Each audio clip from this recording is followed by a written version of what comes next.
He took her children and locked them in Tartarus. She listened to their screams and wailed in agony herself. From this grief, Gaia, the Earth Mother, would set in motion plans to strike back against her lover, Ouranos. She was a primordial force, a boundless expanse of fertile ground and towering mountains. In the beginning, she yearned for companionship, for a reflection of herself in the vast emptiness. And so she took her brother as her lover. She wed Ouranos, the sky. Ouranos stretched above Gaia, a shimmering canopy dotted with stars. He was vast and powerful, a worthy consort to the earth. Together, Gaia and Ouranos gave birth to their first children, the Cyclopes. These were beings of immense strength and power, each with a single blazing eye in the centre of their foreheads. Their names were Brontes, Steropes and Arges, thunder, lightning and brightness. They were the embodiment of raw, untamed energy, their every step shaking the earth and their voices booming like thunder. But Gaia and Ouranos were not finished. They brought forth another set of extraordinary children, the Hecatoncheires, the 100-handers. These giants were truly fearsome, each possessing 100 arms and 50 heads. Their names were Briareus, Cottus, and Gygas Vigor, Fury and Whirling Attack. They were strength and fury personified, capable of shaking the very foundations of the cosmos with their combined might. Gaia delighted in her powerful offspring. They were a testament to her boundless creative force. However, Ouranos looked upon his children with a growing sense of unease. Ouranos, the boundless sky, felt a tremor of fear course through his vast form. He saw in the Cyclopes and the Hecatoncheires a power that rivaled his own, a potential threat to his dominion. Their very existence filled him with a primal dread, a fear of being overthrown, of losing his place in the cosmos. He who had once looked upon his children with pride now saw them as monstrous, their strength a danger he could not tolerate. Driven by this fear, Ouranos made a fateful decision. He would imprison his own children, banishing them to the darkest depths of the earth. He could not bear to destroy them outright, for they were of his essence, his own flesh and blood, but neither could he allow them to roam free, to potentially challenge his rule. And so, with a heavy heart, Gaia watched as her children were dragged down into Tartarus, the deepest, darkest pit beneath the earth. The Cyclopes and Hecatoncheires, confused and betrayed, raged against their fate, their roars echoing through the underworld. But even their combined might was no match for the will of Ouranos. Trapped in their subterranean prison, they became a source of immense pain and anguish for Gaia. The earth itself seemed to groan under the weight of their imprisonment, a constant reminder of Ouranos' cruelty. This act of betrayal would have dire consequences, for it planted the seeds of rebellion in the heart of Gaia and set in motion a chain of events that would shake the heavens. Though her heart ached for her imprisoned children, Gaia continued to bear offspring with Ouranos. All the while the seed of discontent festered in her heart. These children were the Titans, a new generation of gods and goddesses. Unlike their monstrous siblings, the Titans were magnificent in their beauty and power. They were 12 in number, 6 daughters and 6 sons, and each possessed a unique dominion over aspects of the cosmos. First among the daughters were 3 powerful sisters, Theia, Themis, and Mnemosyne.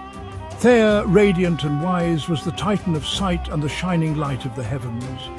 From her union with Hyperion, the Titan of light, came Helios, the sun, Selene, the moon, and Eos, the dawn. Themis, with her unwavering gaze, was the embodiment of divine order, justice, and law. She became the second wife of Zeus and the mother of the Fates, who spun the threads of destiny. Mnemosyne, with eyes that seemed to hold the wisdom of ages, was the Titan of memory and remembrance. From her union with Zeus sprang the 9 muses, goddesses of art, song, and inspiration. Then came Phoebe, Leto, and Rhea. Phoebe, whose name evoked light and prophecy, was associated with the oracles and the mysteries of the moon. In some traditions, she is the grandmother of Artemis and Apollo. Leto, veiled in mystery and grace, was destined to be the mother of the twin gods Apollo and Artemis, born of her union with Zeus. Finally, there was Rhea, the Titan of motherhood and the flow of time. She was destined to become the wife of Kronos and the mother of the first generation of Olympian gods. But Ouranos and Gaia didn't stop at daughters. They continued to bear children, the Titan sons, lords of strength and skill. Unlike their previous sons, these were much more like their father, sentinels of his heavenly order. Alongside their sisters stood the 6 Titan sons, embodiments of strength, skill, and primal forces. Ouranos, the eldest, was a mighty river that encircled the world. He was the Titan of the primordial waters, a vast and ancient realm that predated even Ouranos and Gaia. He fathered the Oceanids, nymphs of the sea, and the river gods who flowed across the earth. Next came Kronos, whose name evoked intellect and inquiry. He was the Titan of intelligence and the axis of heaven. He sired Leto, Asteria, and Hecate, goddesses of light, the starry night, and magic. Kronos, strong and unwavering, was associated with constellations and celestial navigation.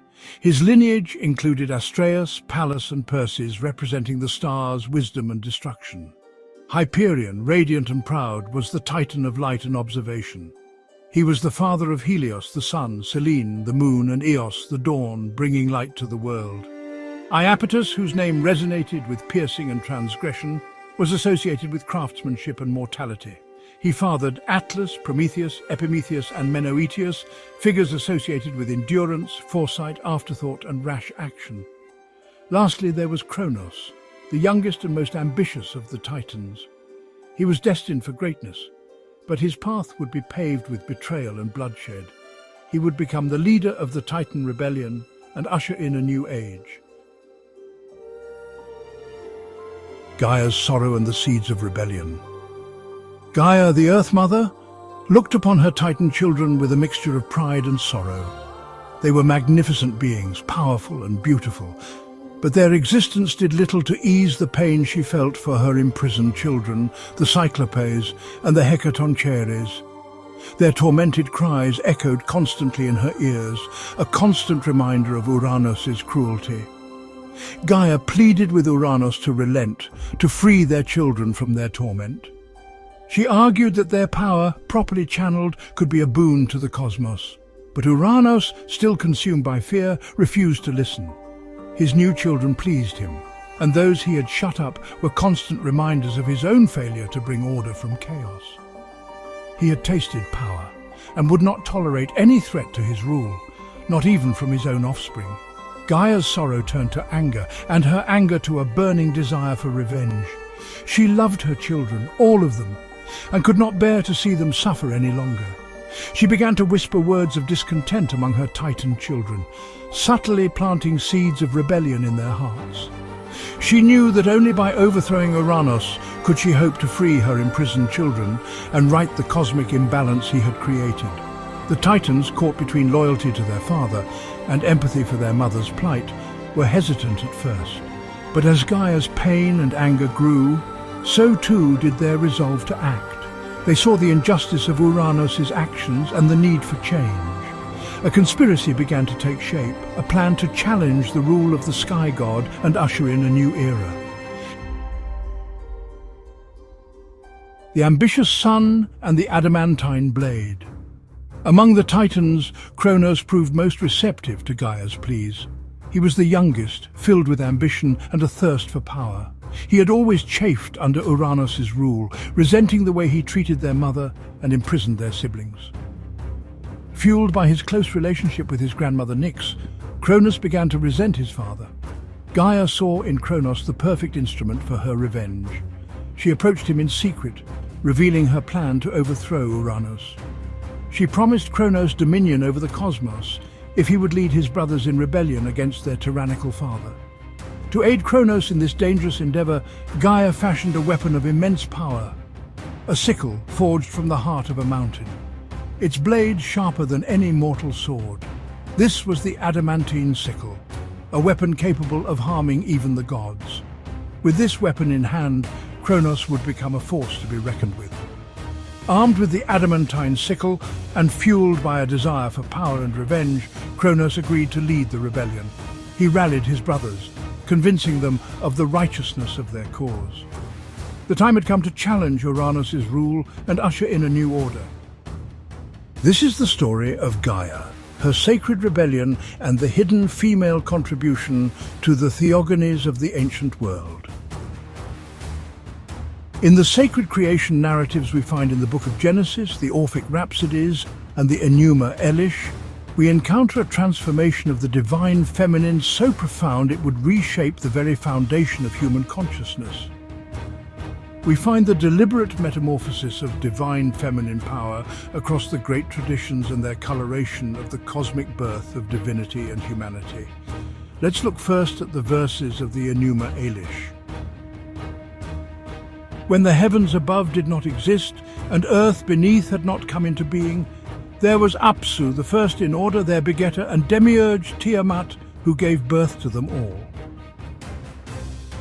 Here we witness divine feminine power in Tiamat, unrestrained, creative, destructive.